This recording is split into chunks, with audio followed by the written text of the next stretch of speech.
James "Jimmy" Stewart was adored by millions for his everyman charm, but behind that gentle drawl lay romances, whispered rumors, and a lifelong devotion that rarely made headlines. Buckle up, because Stewart's heart had its own plot twists. Elizabeth Betty Raines, from 1928 to 1932. In the late 1920s, a lanky Princeton freshman found himself enchanted by Elizabeth. Betty Raines, a fellow drama student with wit to match his stage ambitions. Their courtship was straight out of a campus musical. Sock hops in the quad, chemistry rehearsals in the theater, and Jimmy slipping handwritten love notes into her dressing room. Friends remember Betty as the first to see his shy grin transform into a star's confidence. But when graduation loomed in 1932, Jimmy chose New York's Broadway over Princeton's ivy-clad halls. Distance grew, letters slowed, and their teenage romance quietly fizzled. Yet alumni swore they spotted Jimmy gazing wistfully back at Princeton whenever he visited. A first love that left a lasting impression, even as his career took flight. John Arthur, from 1938 to 1941. By 1938, Stewart had landed the role that would make him a Hollywood name, You Can't Take It With You. His co-star? Jean Arthur, a comedian as sharp as she was radiant. On and off set, their laughter blended into a backstage rhythm. Late-night script run-throughs over coffee, whispered jokes in empty theaters, and mutual respect that glowed brighter than any marquee light. Rumor mills churned talk of a secret affair, how Jean's laughter would echo in Jimmy's dressing room, how she'd pull him aside for improvised line readings. Both denied anything beyond friendship, but studio photographers caught them sharing cigarettes under starlit studio backlots. Even Jean later admitted, Jimmy was one of the kindest, most genuine people I've known, suggesting that whatever spark existed, it was built on deep affection rather than fleeting flirtation. Katharine Hepburn, early 1940s. Hollywood's rumor pages lit up again when Stewart shared the stage with Katharine Hepburn in several 1940s productions. Known for her fierce independence, Hepburn sparked tabloid gossip about a midnight liaison with the soft-spoken Jimmy. Headlines teased Stewart's secret spark with Hepburn and on stage flames off stage. Yet colleagues scoffed. Their bond was platonic, born of artistic admiration and mutual respect. Hepburn herself quipped in later interviews that their collaboration was the most intellectually stimulating partnership she'd ever known. While paparazzi chased every late-night car ride and lunch date, insiders insist these were strategy sessions. Two actors dissecting Shakespeare more than feeding Hollywood's rumor mill. Peggy Dow, from 1949 to 1951, Stewart's personal life took a jovial turn when he co-starred with Peggy Dow in the hit film Harvey, 1950.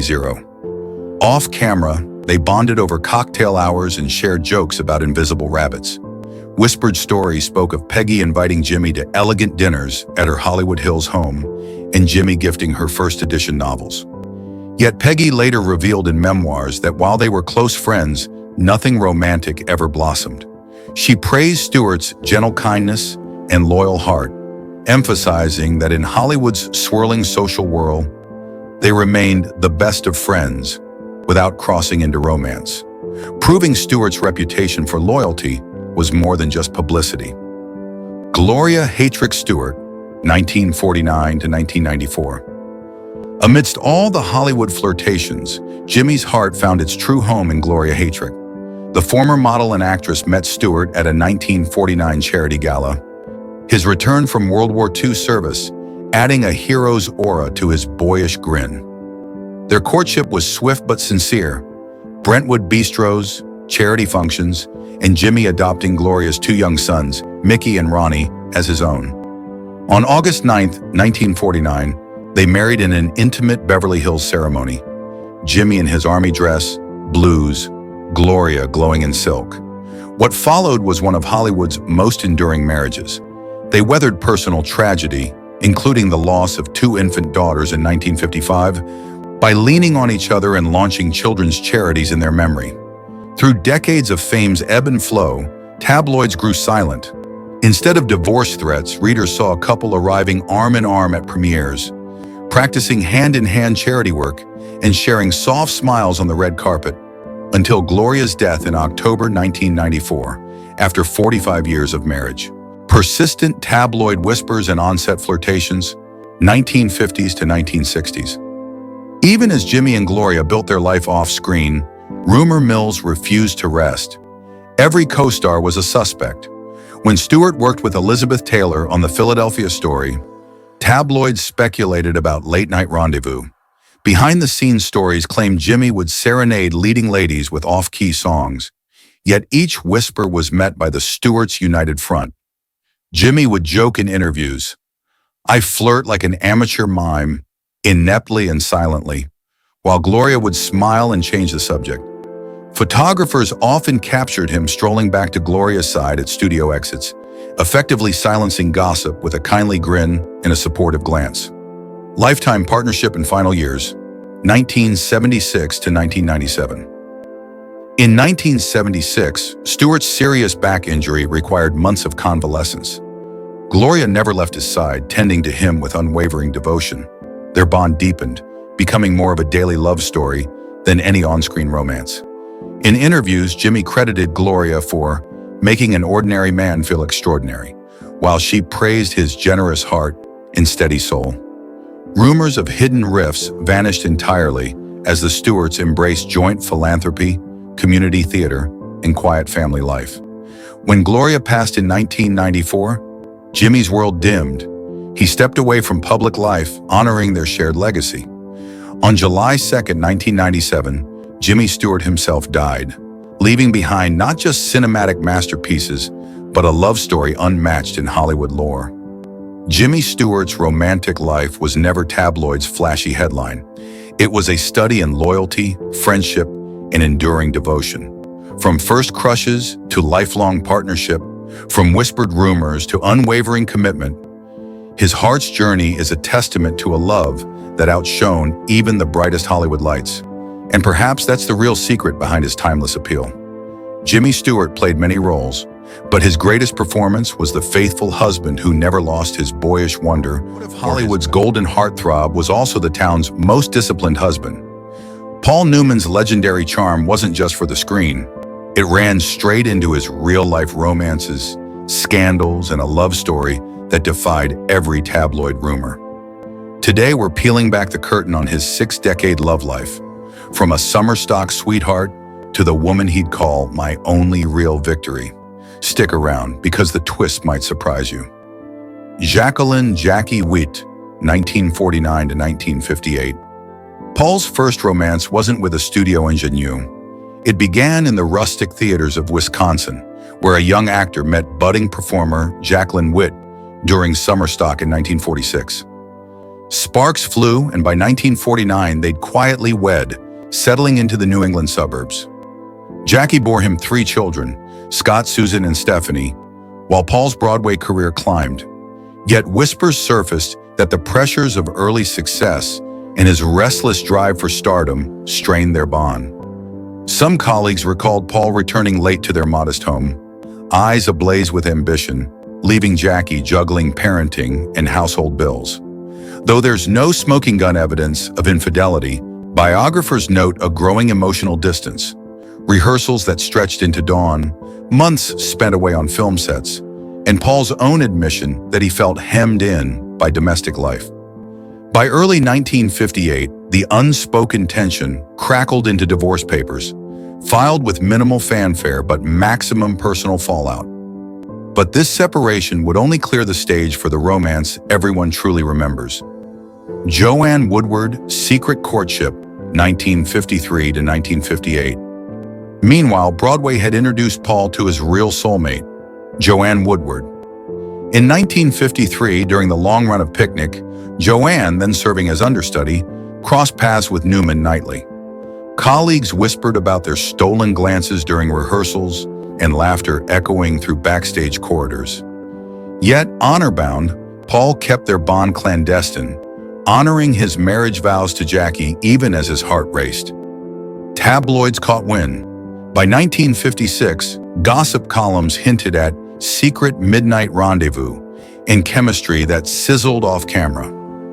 Though Paul never publicly acknowledged an affair, intimate letters later published reveal late-night confessions of admiration and shared dreams. Their quiet romance built on artistic respect, mutual wit, and a sense that neither had ever known anyone quite like the other. And when Jackie stepped aside, their hidden love story stepped into the spotlight. Divorce and debut of Newman and Woodward, 1958. June 1958 marked the end of one chapter and the explosive start of another. Divorce papers were finalized, and within weeks, Paul and Joanne went public, stunning Hollywood. Headlines blared, "Newman ditches Jackie for Broadway beauty," and "Screen's new power couple." Critics expected scandal. Instead, they witnessed a seamless pair. Gowns and tuxes at premieres, candid interviews gushing over shared artistic vision, and Joanne standing by Paul as he accepted his first Oscar nomination. While some speculated that their swift transition reeked of opportunism, insiders insist their bond was genuine. Joanne's calm intelligence balanced Paul's fierce ambition. Together, they didn't just survive the tabloids, they thrived. But behind every public appearance lay rumors that refused to die. Persistent whispers and on-set flirtations. Even as the world cheered Joanne and Paul, whisper networks persisted. When Paul starred opposite Elizabeth Taylor in Cat on a Hot Tin Roof, rumor mills churned, late-night script readings, reported champagne-fueled laughter, and a chemistry so electric it allegedly required on-set chaperones. Later, co-stars like Sandra Dee recalled Paul's easy charm, invitations to dinner, playful banter, and a magnetic gaze that swept many off their feet. Yet each time gossip threatened, Paul and Joanne confronted it with humor. He'd joke in interviews, "I flirt like a lifetime smoker lights up, recklessly and with gusto," while she'd roll her eyes, "What can I say? I'm the only one who matters." Their public unity in the face of scandal only deepened audiences' fascination. Still, the greatest test of their union was yet to come. Trials by tragedy and triumph. 1978 to 1985. The late 70s brought a heartbreak no scandal could match: the accidental overdose death of their only son Scott in 1978. Though not a romantic crisis, this tragedy tested their marriage's very core. Some insiders feared it might tear them apart under the weight of grief. Instead, it galvanized them. Together, they established the Scott Newman Center to fight drug abuse, transforming private devastation into public advocacy. In interviews, Paul credited Joanne's steady strength, saying, "If love were measured by storms weathered, ours would reach the heavens." Their joint philanthropy and mutual support in the wake of loss silenced rumors of mid-career rifts and showcased a partnership rooted in empathy, respect, and shared purpose. They emerged not just as a couple in love, but as allies dedicated to changing the world. 6. The lasting legacy of a Hollywood power couple from 1985 to 2008. Into their later years, Paul and Joanne became Hollywood's rare success story, a marriage spanning 50 years without public divorce threats or bitter feuds. While Paul raced cars and launched Newman's Own, Joanne pursued her own acclaimed acting projects, each success met with cheers from the other. Rumors of waning interest faded as they appeared hand in hand at premieres, award galas, and charity events. In 2007, when Paul announced his retirement, he quipped about losing my memory, but insisted their biggest adventure was still this life we've built together. When cancer claimed Paul on September 26, 2008, Joanne survived him by 15 years, honoring his legacy with quiet devotion. Their love story, peppered with rumors, tempered by tragedy, and sealed by decades of mutual respect, remains Hollywood's gold standard. Paul Newman's screen romances dazzled millions, but his real-life partnership with Joanne Woodward was the true epic. From summer stock spark to enduring soulmates, they proved that love, unlike Hollywood fame, can last a lifetime.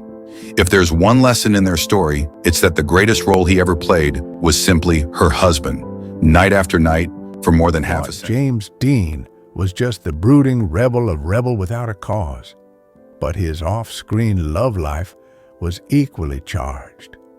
From a whirlwind courtship with Italian star Pierangeli to whispered Hollywood flings with Ursula Andress and a secret bond with Liz Sheridan. Dean's romances crackle with passion and secrecy. Add in the rumors of deeper attractions behind closed doors, and you've got a tale of a star who burned twice as bright in love as on screen. Pier Angeli, 1954 to 1955. The tragic Italian romance. James Dean's most public and perhaps most poignant relationship was with Italian actress Pier Angeli, whom he met on the set of And God Created Woman in Rome in late 1954. Angeli, already married to singer Vic Damone, was drawn to Dean's magnetic intensity. Biographers note their passionate courtship unfolded between location shoots, moonlit dinners at the Villa Borghese, secret walks through Trastevere, and whispered exchanges in Italian that neither fully understood. Dean sent Angeli handwritten letters studded with self-portraits. She later confessed those notes became the greatest treasures of her life. Despite their chemistry, cultural and professional pressures proved insurmountable. Angeli's husband flew to Rome demanding her return. Dean, consumed by career ambitions and growing personal turmoil, couldn't fight the split. By early 1955, their relationship ended, leaving Angeli devastated and Dean heartbroken. She claimed Dean never truly recovered, and his performances in Rebel Without a Cause, 1955, pulse with the ache of lost love. Their romance, abruptly severed by Hollywood's demands and personal insecurities, remains an emblem of fleeting passion, cut short by fate. Ursula Andress, 1955, The Swiss Seduction. In mid-1955, Dean crossed paths with Swiss model-turned-actress Ursula Andress at a Hollywood party, igniting a summer fling that rippled through Tinseltown gossip columns. Dean, off the backlot and riding the wave of his East of Eden success, was captivated by Andress's effortless beauty and European flair. They were spotted smoking cigarettes in secluded gardens of the Bel Air Hotel and sharing clandestine lunches at the Ivy, always careful to avoid paparazzi's lenses. Andress later remarked that Dean possessed an electric vulnerability.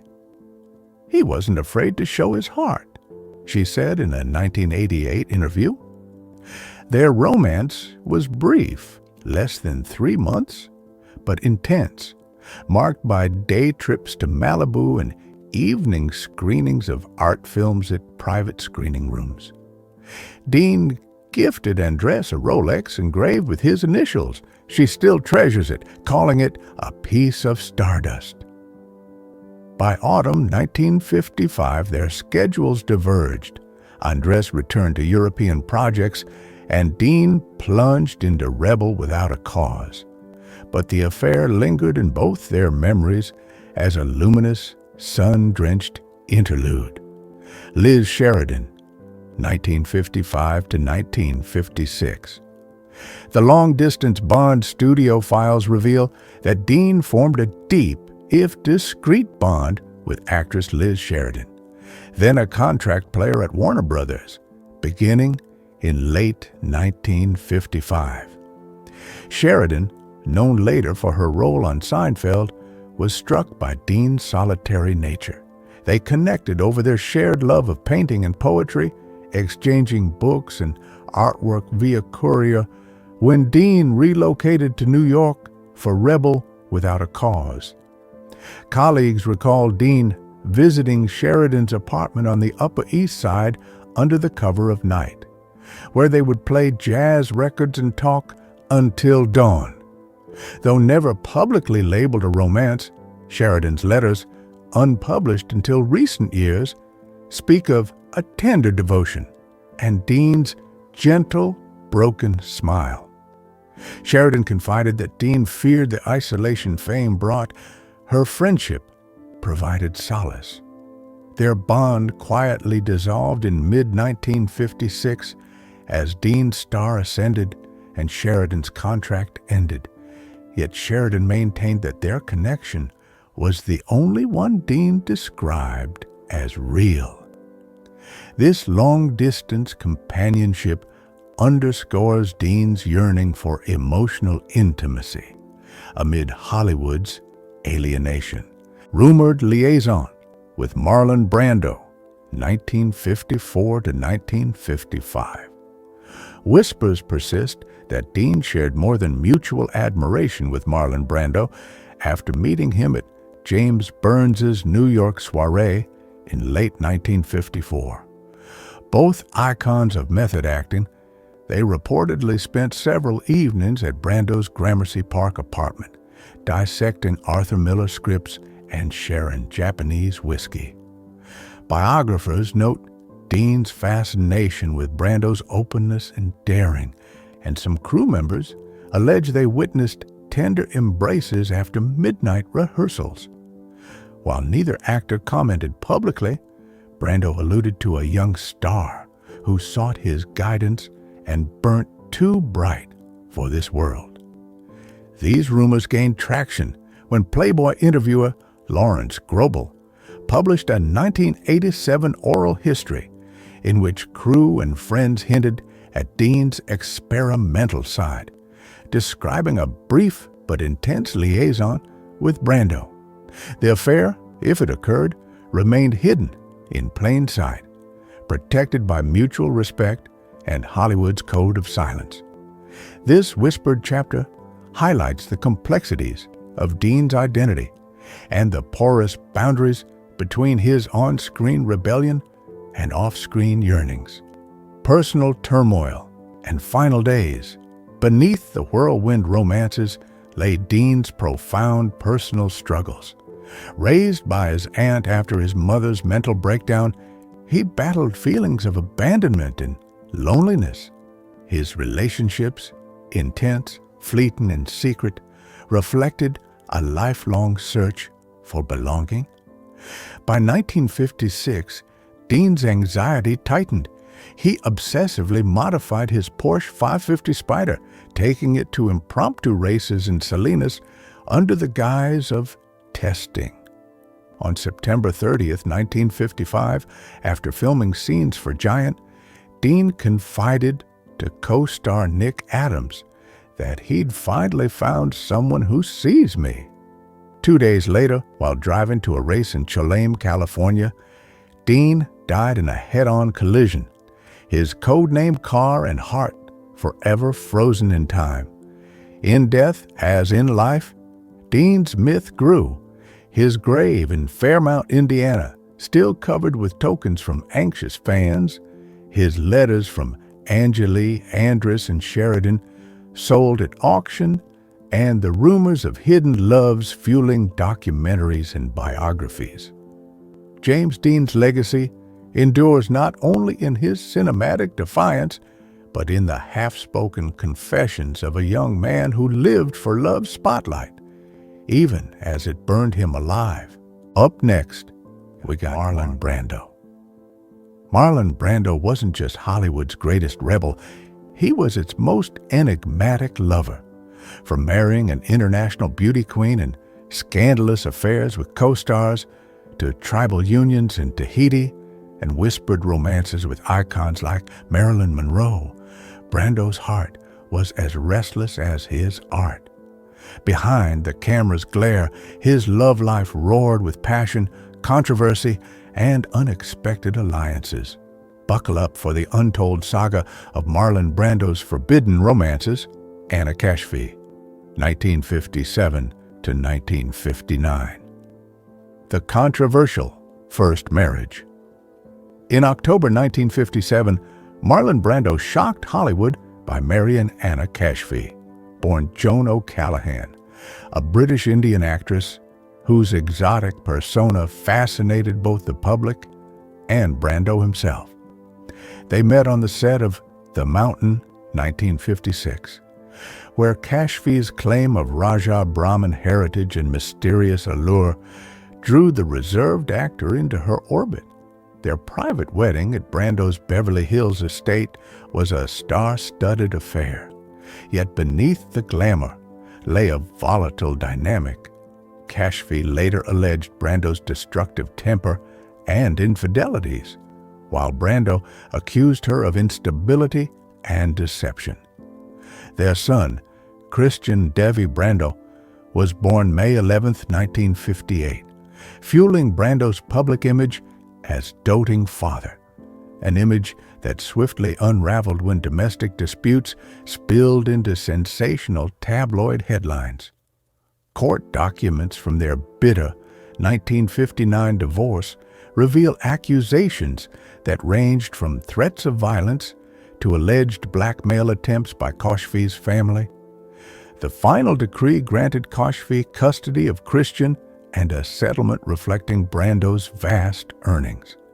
For Brando, the collapse of his first marriage exposed both his vulnerabilities and the limitations of Hollywood's protective facade. The custody battle left Christian scarred, later contributing to his own tragic life. In the end, Brando's union with Kashfi illustrated that even a star of his magnitude couldn't escape the personal wreckage wrought by love's stormiest tempests. Mova Jenkins and Rita Moreno, 1960 to 1962. On-set flings and deep bonds. After his divorce, Brando's personal life splintered into passionate on-set romances, beginning in 1960 with Mova Jenkins, a talented dancer and choreographer hired for One-Eyed Jacks. Jenkins, then in her early 20s, was captivated by Brando's intense gaze and unguarded conversations about art, politics, and Tahitian culture. Crew members recall clandestine late-night jam sessions in the editing room, where Jenkins's rhythmic moves and Brando's impromptu drumming forged a connection that transcended professional collaboration. He gifted her handcrafted native necklaces from his Tahitian travels, tokens of a brief but unforgettable affair. Concurrently, Brando rekindled a friendship with undertones of romance with Rita Moreno, his co-star in The Men, 1950, and The Rogue's March, 1953. Moreno later described their bond as fiery and tender, recalling stolen kisses in Paramount's backlot and whispered conversations over black and white film stills. Though Moreno insisted their relationship never advanced beyond an emotional intimacy born of shared creative passion, rumors persisted for decades. The dual liaisons underscore Brando's magnetism for strong, independent women and his continual search for authenticity in connection, whether through physical passion with Jenkins or soulful companionship with Moreno. These relationships, though fleeting, marked a transitional period in Brando's life, bridging the gap between his early Hollywood entanglements and his later quest for deeper, more lasting love. Tarita Teripaya, 1962 to 1972, Tahitian tribal queen and true love. In 1962, Brando cast 16-year-old Tahitian beauty Tarita Teripaya as his co-star and eventual wife in Mutiny on the Bounty. Their on-screen chemistry blossomed into a whirlwind romance. Brando, enthralled by her grace and cultural roots, proposed on the Bounty's deck during location shooting in Tahiti.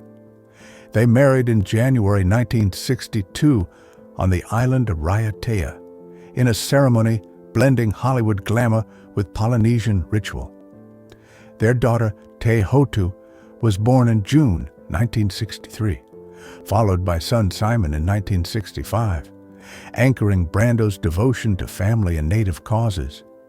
He adopted additional Tahitian children and financed local schools and healthcare, embracing an activist mantle seldom seen in his Hollywood contemporaries. Yet the marriage faced profound challenges: cultural divides, Tarita's struggle with Hollywood's relentless attention, and Brando's enduring restlessness manifested in frequent absences and ongoing affairs. Tarita filed for divorce in December 1972, citing cruel and inhuman treatment. Their split, though painful, underscored a decade of genuine intimacy, Brando's most sustained and transformative love. Their story remains a testament to Brando's ability to bridge worlds, even as his own inner conflicts ultimately unraveled the bond he once called his greatest joy. Rumored affairs and hidden passions, Monroe, Dean, and beyond, documented marriages and flings. Brando's life teemed with whispered liaisons. His friendship with Marilyn Monroe, cemented by his no accidents anecdote, evolved into a rumored affair. Brando claimed she called him days before her August 1962 death, inviting him over, a final testament to their deep bond. James Dean visited Brando's Gramercy Park loft in late 1954, biographers allege, sharing method actors' secrets and passionate embraces that blurred mentorship and romance. Further tales trace his entanglements with multicultural icons, jazz legend Nina Simone at Parisian parties, where they reportedly improvised songs under candlelight, playwright Tennessee Williams, whose late-night confidences with Brando birthed drafts of Cat on a Hot Tin Roof scenes, and unverified accounts of affairs with male companions at Last Tango in Paris screenings, hinting at Brando's fluid sexuality. While concrete evidence remains elusive, these stories illuminate Brando's defiance of Hollywood's moral codes, an artist living beyond the binaries and forging connections that transcended gender, culture, and convention. His clandestine romances, whether real or apocryphal, speak to a man in perpetual search of intimacy and truth amid the artifice of fame. Marlon Brando's love life spanned continents, cultures, and controversies, from his stormy union with Anna Cashfee and fleeting Hollywood flings to a tribal marriage in Tahiti and whispered romances that still ignite debate. Each chapter reveals his restless quest for authenticity, whether through fierce intimacy with strong women or bond forging with fellow outsiders like James Dean. Brando's rumored dalliances with Monroe, modish models, and artistic confidants reflect a man who refused to be constrained by convention, sacrificing public image for private truth. His affairs of the heart, marked by passion, conflict, and cultural collisions, mirror his revolutionary spirit on screen, forging a legacy that transcends acting and embodies the complexity of love. As Roy Harold Scherer Jr. on November 17, 1925, Rock Hudson rose from a troubled Midwest childhood to become one of Hollywood's most bankable stars of the 1950s and 60s. Publicly, the archetype of rugged masculinity, Hudson guarded a deeply hidden truth. He was gay, at a time when disclosure would have destroyed his career. Let's trace the key relationships and whispered dalliances that defined Rock Hudson's hidden heart. Phyllis Gates, studio-arranged marriage, 1955 to 1958. On November 9, 1955, at age 30, Hudson stunned Hollywood by eloping with Phyllis Gates, his agent Henry Wilson's 23-year-old secretary. Industry insiders knew the union was a classic lavender marriage, masterminded to extinguish swirling rumors about Hudson's sexuality. According to newly released divorce transcripts, Gates confronted Hudson about his first homosexual affair, and he quipped it occurred the next day after their wedding, while Gates later insisted she married for love, claiming they dated and cohabited for months prior. The marriage dissolved in April of 1958 on grounds of mental cruelty, bypassing California's typical one-year wait for divorce. Gates secured $250,000 weekly alimony for 10 years and a stake in Hudson's fledgling Seven Pictures Corporation, later suing for shares in his new Gibraltar Productions venture. This carefully choreographed contract marriage offered a veneer of heteronormativity, protecting Hudson's box office draw while exacting a personal toll on both parties. In turning the spotlight on a union built as much on public relations as on private affection, Hudson's studio handlers set the stage for his decades-long double life. James Dean, Secret Seduction on Giant, 1955 to 1956. While filming George Stevens's epic Giant between late 1955 and 1956, Hudson struggled to conceal more than just his sexuality. He grappled with an off-screen rivalry and a whispered attraction to co-star James Dean. According to biographer Mark Griffin in HBO's documentary All That Heaven Allowed, Hudson privately made sexual advances toward Dean between takes, drawn to the younger actor's brooding charisma. Dean, known for his method acting intensity and rumored bisexuality, rebuffed Hudson's overtures, reportedly dismissing his co-star's homophobic facade as hypocritical. Tensions escalated beyond unrequited desire.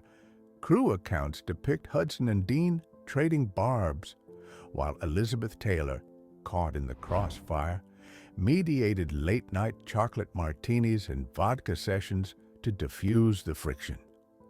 Dean's tragic death in a car crash on September 30th, 1955, silenced any chance for public resolution, cementing the episode as one of Hollywood's most enigmatic encounters. Though neither actor discussed the alleged advances, the story endured, reflecting Hudson's clandestine longing and Dean's defiant independence amid the strictures of studio-era secrecy. Lee Garlington, True Love in the Shadows, 1962 to 1965. In 1962, Hudson met Lee Garlington, then a 22-year-old film extra, on the Universal lot, sparking a covert love affair that would become his most profound relationship. Garlington, later a stockbroker, recounted standing outside Hudson's cottage, feigning interest in Variety until their eyes met, an overture that launched 3 years of clandestine devotion. Their romance flourished in hidden sanctuaries, oceanfront weekend retreats in Malibu, discreet dinners in Beverly Hills, and a sun-soaked escape to Puerto Vallarta in 1963, where no paparazzi followed, conscious of career-ending stakes. If anyone saw us together, it would be career suicide, Garlington recalled. They never posed publicly and burned their private snapshots to avoid discovery. After Hudson's 1985 AIDS diagnosis, Garlington confirmed his fear that the star could never live openly as gay, lamenting that Hudson was born 30 or 40 years too early. Though they parted in 1965, Hudson immortalized Garlington as his true love in his posthumous autobiography, underscoring the depth of their bond amid Hollywood's rigid charade, rumored affairs and whispered flingers, late 1950s, 1960s. Beyond his documented romances, Hudson's private life was rife with tantalizing rumors. Tab Hunter's 2005 memoir Revelations prompted speculation that Hollywood's other Golden Boy client might have courted Hudson. Journalists wondered if the two shared more than an agent. Hunter himself quipped Hudson wasn't his type, adding to the allure of a potential affair. Meanwhile, Unscrupulous tabloids traded gossip about Hudson and Anthony Perkins, though neither man confirmed any liaison. In 1955, Confidential magazine threatened to out Hudson, only to be placated when Wilson leaked damaging stories about Rory Calhoun's prison record and Tab Hunter's 1950 gay party arrest, illustrating the murky pact between press and power brokers. Urban legend held that Hudson married comedian Jim Nabors in the early 70s. A biological impossibility then, yet a testament to the era's fantastical rumor mill. Though unverified, whispers linked Hudson to a spectrum of figures: Playboy Porfirio Rubirosa in Riviera Nights, mercurial Michael Brandon on Exodus, and even Marlon Brando at private gatherings, underscoring the star's magnetic pull. These whispered dalliances, true or apocryphal, fed Hollywood's obsession with the hidden lives behind the silver screen. Private Lovers and Final Circle, 1965 to 1985. After Lee Garlington's departure, Hudson's inner circle comprised a constellation of devoted companions who remained steadfast even as public scrutiny intensified. First among them was Jack Coates, a discreet talent agent rumored to have loved Hudson for more than 4 years by 1976. Coates introduced novelist Armistead Maupin to Hudson, helping weave a network of loyalty and discretion. In 1973, publicist Tom Clark moved into Hudson's Beverly Hills home after meeting him at a bridge game. Over the next decade, Clark managed Hudson's business affairs, ran his estate, and, as detailed in Rock Hudson, Friend of Mine, served as roommate, confidant, and lover until 1983. Meanwhile, actor-stockbroker Mark Christian McGinnis, Hudson's final partner, remained by his side late into 1984. After Hudson's AIDS diagnosis, Christian sued Hudson's estate for intentional infliction of emotional distress, eventually securing $5.5 million in damages for being kept in the dark about the star's illness. These private relationships, shielded from the tabloid glare, formed Hudson's support system, a circle of men whose love, loyalty, and discretion allowed him to navigate the perils of fame and disease with human dignity. Conclusion: Rock Hudson's life embodied the paradox of Hollywood stardom. Public adulation built on an artifice that concealed his most intimate truth. His studio-arranged marriage to Phyllis Gates, 1955 to 1958, exemplified the lengths to which agents and studios went to protect box office draw.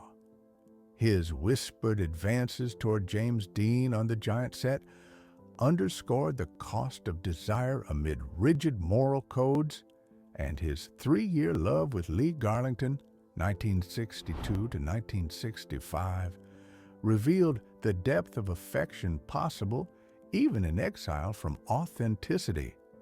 Rumors of flings with figures like Tab Hunter and Jim Nabors, while unconfirmed, illustrate Hollywood's voracious appetite for scandal and the precarious position of closeted stars.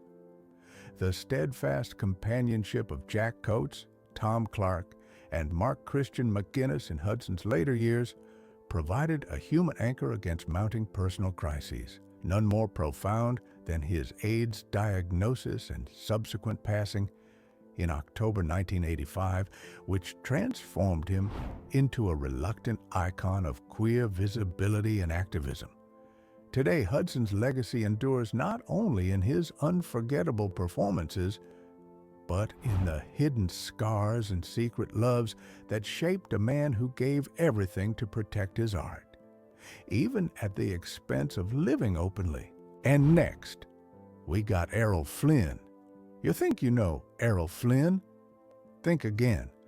Hollywood's swashbuckling legend wasn't just swordplay and charm. He lived a whirlwind life of secret marriages, courtroom scandals, and hidden romances.